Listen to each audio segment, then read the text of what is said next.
నమస్తే, నేను మీ కుప్ప పద్మిని. ఇన్నాళ్ళు మీ సపోర్ట్‌ని నాకందిస్తూ, మీ ప్రేమని నాకందిస్తున్న ప్రతి ఒక్కరికి కృతజ్ఞతలు. ఇప్పుడు చూడబోతున్న ఈ వీడియో కూడా ఖచ్చితంగా మీకు ఉపయోగపడుతుంది. లైక్, షేర్ అండ్ సబ్స్క్రైబ్ చేసి మీ ఇష్టాన్ని అలాగే మీ సపోర్ట్‌ని నాకందించండి. అలాగే ఈ వీడియో పట్ల మీ అభిప్రాయాన్ని కామెంట్ సెక్షన్‌లో కామెంట్ చేసి నాకు తెలియజేయండి.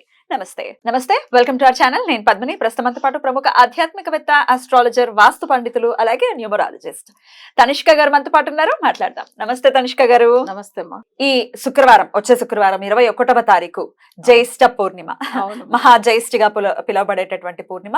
చాలా చాలా పూర్ణిమ అంటేనే అదొక స్పెషల్ ఖచ్చితంగా డే. ఎందుకంటే చంద్రుడు చాలా అందగాడు అసలే. ఇంకా ఇంకా అన్ని కళలు సంతరించుకుని చాలా అందంగా కనబడుతుంటాడు. నెలకు ఒకసారి మాత్రమే పూర్ణంగా అలా కనిపించేటటువంటి రోజు డెఫినెట్ గా అమ్మవారికి కూడా చాలా ప్రీతికరమైనటువంటి రోజుగా కూడా చెప్తుంటారు.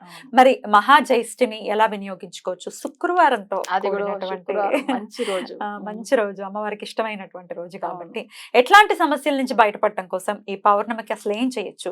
అలాగే మీరు రకరకాల క్రతువులు, రకరకాల రెమెడీస్ కూడా చేయిస్తూ ఉంటారు. మీరేమేం రెమెడీస్ చేయిస్తారు పౌర్ణమికి? ఇవన్నీ కూడా ఒకసారి చెప్పండి మేడం. చెప్తామా. పౌర్ణమి అనేటప్పుడు మన చంద్రుడి గురించి ఉంటుంది. కానీ చంద్రుడు ఎవరంటే మనకు ఆత్మకారకుడు. అవి కాకుండా మనశ్శాంతి ఇచ్చే గ్రహమే చంద్రుడు. అయితే అందరికీ కూడా శరీరకారకుడు, ఆరోగ్యం గురించి కూడా ఆయననే మేజర్ గా. అయితే ఇప్పుడు చంద్రుడు జాతకంలో బాగా లేకపోతే మానసిక బాధలు ఎప్పుడు ఉంటది. కొన్ని మంది చెప్తారు చంద్రాష్టమం, తమిళ్లో చెప్తారు. అంటే నెలలో ఒక్కసారి చంద్రుడు అష్టమం అయితేనే సమస్య ఉంటుంది. కొన్ని జాతకాలకు చంద్రుడు 8లోనే ఉంటూ ఉంటాడు. అసలు వాళ్ళకి అది చంద్రుడు అష్టమం అయి ఉంటాడు. అయితే వీళ్ళు అంతా కూడా తప్పకుండా ఈ పౌర్ణమి రోజుల్లో పూజలు చేసుకోవడం వల్ల మానసికంగా బాధల్లో ఉండే వాళ్ళు బయటపడతారు. అన్నీ ఉంటుంది కానీ వాళ్ళకి మనశ్శాంతి లేదని చెప్తారు. అది దీని వల్లదా. అయితే మనం ఏంటంటే ఇక్కడ మన కొన్ని విషయాలు చూడాలి. ఈ పౌర్ణమి రోజు అంటే పౌర్ణమి రోజులో జనరల్ గా ఎవరికి సత్యనారాయణ స్వామికి చేస్తాం పూజలు. నేను ప్రతి పౌర్ణమికి సత్యనారాయణ స్వామికి పూజ చేస్తాను. అసలు ఆయన తలుచుకుంటే తప్పకుండా గుర్తు చేస్తాడు.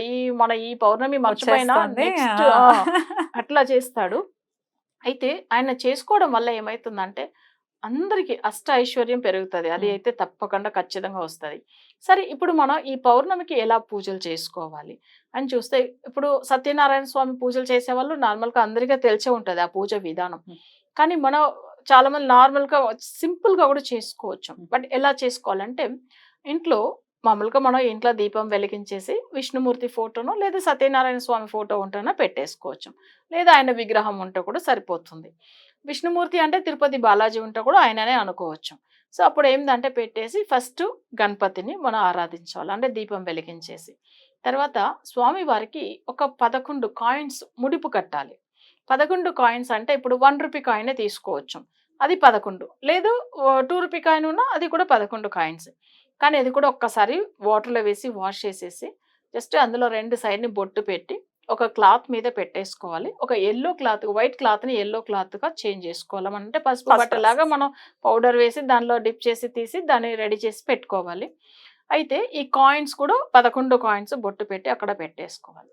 ఫస్ట్ మన కోరిక ఏంటంటే, ఇప్పుడు వాళ్ళకి ఆర్థికంగా చాలా ఇబ్బందిలో ఉన్నారు, లేదు వాళ్ళ పాపకు పెళ్లి విషయం డిలే అవుతుంది, లేకపోతే వాళ్ళకి ఎవరైనా ఆరోగ్య సమస్యలు ఉన్నారంటే ఫస్ట్ ఈ కాయిన్ ఒకటి పెట్టినప్పుడు స్వామి వారి పాదాలని గట్టిగా మనసులో ధ్యానం చేసుకుని, ఎందుకంటే స్వామి మీ దగ్గర వదిలేసినాం, మీద నాకు సాల్వ్ చేయాలి, వచ్చే పౌర్ణమి లోపలను మాకు మంచి జరగాలి అని చెప్పి ఒక్క కాయిన్ అట్లా పెట్టి మొక్కోవాలి. మళ్ళీ ఇంకొక కాయిన్ కూడా అలా పెట్టేటప్పుడు మళ్ళీ ఒక్కసారి అంత గట్టిగా సొంత తల్లి తండ్రితో మనం ఎంత ప్రేమగా మాట్లాడతాం అలానే చెప్పాలి. అలా చెప్పి ఒక కాయిన్ పెట్టి సత్యనారాయణ స్వామి నమః అట్లానే ఒక 11 కాయిన్ పెట్టేటప్పుడు అట్లనే మొక్కి 11 సార్లు దండం పెట్టుకోవాలి. ఒక్కొక్క కాయిన్ పెట్టేటప్పుడు 5 నిమిషాలైనా మొక్కాలి. ఎందుకంటే సమయం మనకు తెలియాల, భక్తి ఉండాలి. ఇలా పెట్టి ఆయనకు ఒట్టి భక్తియే చాలు, అంత నిజంగా మంచి చేస్తాడు. ఆయనే సృష్టించాడు సకల చరాచర సృష్టి, అందుకే అలా చేసే దాని వల్ల మనకేం టైం వేస్ట్ అవుతుందని అనుకోవద్దు. 5 నిమిషం ఆ ఒక్క కాయిన్ పెట్టేటప్పుడు. సో ఇలా మొక్కిన తర్వాత స్వామి నేను ముడిపు కట్టి పెడతాను, నాకు నెక్స్ట్ పౌర్ణమికి అంతా దారి చూపి నువ్వు అసలే నేను నమ్ముతానని చెప్పి ఆ 11 కాయిన్ ఆ క్లాత్ లోపల పెట్టి మంచిగా 3 ముడిలేసి దేవుడి పాదాల దగ్గర ఉంచేవాళ్ళు.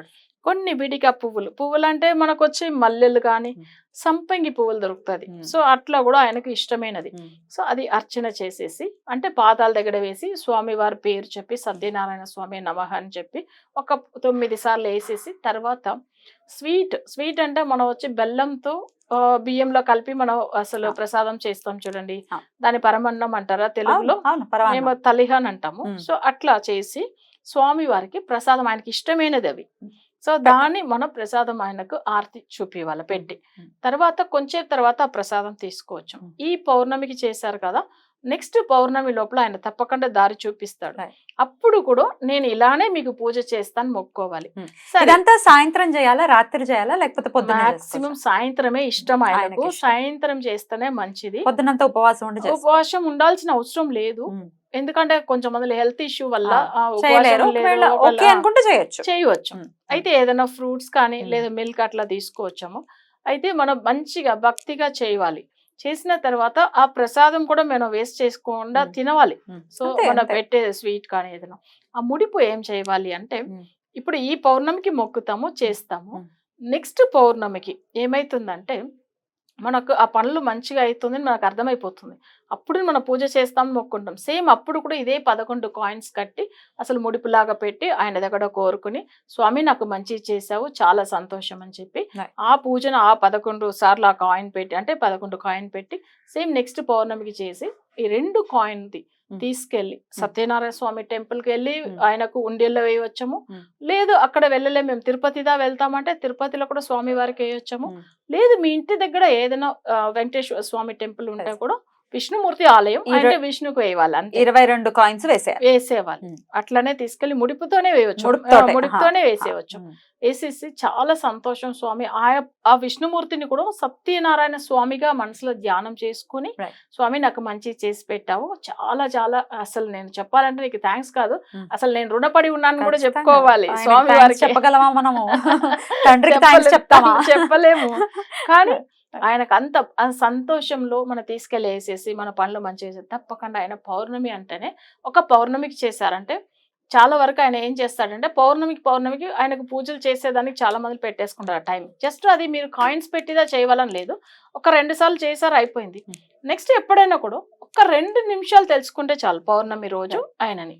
సో ఇది ఒకటి మేజర్ చేయవచ్చమ్మా మనం. ఎందుకంటే సత్యనారాయణ స్వామి అంటే ఇప్పుడు చంద్రుడు కూడా ఆయన దగ్గరే ఉంటాడు అసలు కదా. సో లక్ష్మీదేవి తోడు పుట్టిన.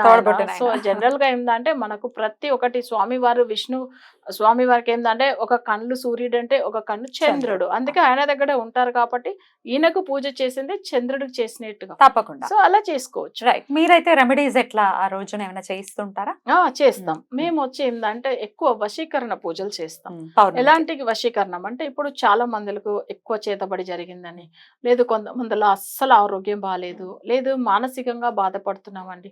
అసలు మా పిల్లలకి చాలా మానసిక ఇబ్బందుల వల్ల ఆ పిల్లలు అసలు హెల్త్ బాగుండట్లేదు, ఫుడ్ సరిగా తినట్లేదు, వాళ్ళు అసలు చెప్పిన మాట వినట్లేదు, ఎక్కువ సమస్యలు ఉన్నారు అని చెప్తారు చూడండి. అలాంటి వాళ్ళకి ఆ పౌర్ణమి రోజులు చేపిస్తాం ఎక్కువ. రెమెడీస్ తో పాటు సత్యనారాయణ స్వామికి ప్రీతికరంగా ఎలా చేసుకోవచ్చు అనేది చాలా వివరంగా తెలియజేశారు. కృతజ్ఞతలండి. నమస్తే. నమస్తే.